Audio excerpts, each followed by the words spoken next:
ओम श्री गुरुवे नमः। ओम शांति शांति शांति। प्रणाम भगवान। भगवान पक्षपात रहित अनुभव प्रकाश श्री स्वामी विशुद्धानंद जी प्रसिद्ध काली कमली वाले बाबा जी द्वारा विरचित बड़ा ही विशुद्ध ग्रंथ और सर्ग नंबर 3 से प्रहलाद आख्यान से व्याख्या चल रही है। भगवान सत्संग लेते हैं। भगवान वेदों के पढ़ने से भी स्वरूप की प्राप्ति होनी दुर्लभ है, बुद्धि की चतुराई से भी दुर्लभ है, बहुत श्रवण से भी दुर्लभ है।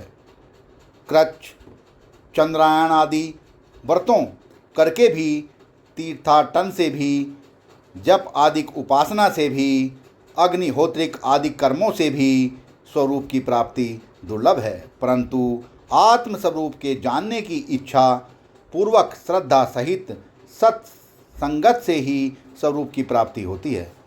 जब तुझको स्वरूप दर्शन होगा तब अंतर बाहरपना त्याग के आप ही होवेगा। हे प्रहलाद, यह तूने एकार्थ माना है कि मैंने बहुत काल गोविंद का भजन किया है पर शांति न आई। तेरे मन विषय कपट है, गोविंद को कैसे पावे? जिह्वा से नारायण नारायण कहना, मन में कामना संसार रखे सुखों की रखनी, यही कपट है। सर्व नारायण और आपा बीच राखना, इस कपट को त्याग जो आप से आप होवे। इस संसार मार्ग में भी जो किसी से प्रीति करता है तो जब लग भेद नहीं किया तब लग ही प्रीति रहती है। जब आपस में भेद पड़ा प्रीति नहीं, कपट है। इस हेतु अंतर बाहर सर्व का अंतर्यामी प्रकाशक एक ही सच्चिदानंद स्वरूप आत्मा से ही प्रीति कर। आपा भ्रम के आरोपण से भगवान कैसे प्रसन्न होगा? अर्थात नहीं होगा। यदि पूछे आपा क्या है तो मैं प्रहलाद जीव दास हूँ, नारायण हमारा स्वामी ईश्वर है, यही आपा है। परंतु विचार कर देख, दास स्वामी कहाँ है? एक रस चिद्ध घन देव ही है, निमक के डलेवत। प्रहलाद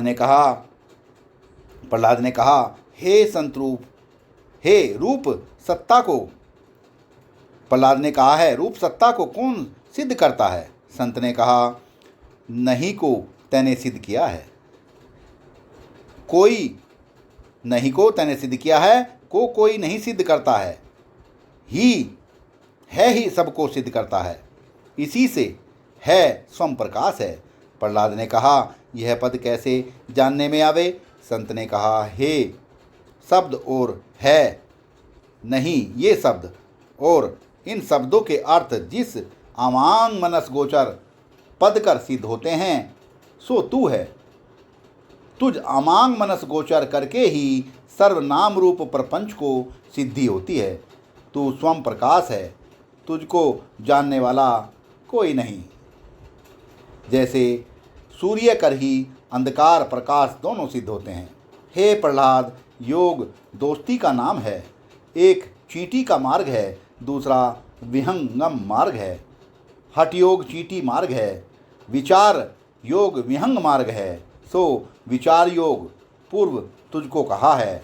हठ योग हटियों से सीख ले, जैसे नट से नट शरीर की कसरत सीखे। इस पर एक कथा सुन। सत्संग को विराम देते हैं भगवान। आगे कल अध्यात्म योगीश्वरों की कथा प्रारंभ करेंगे। प्रणाम भगवान।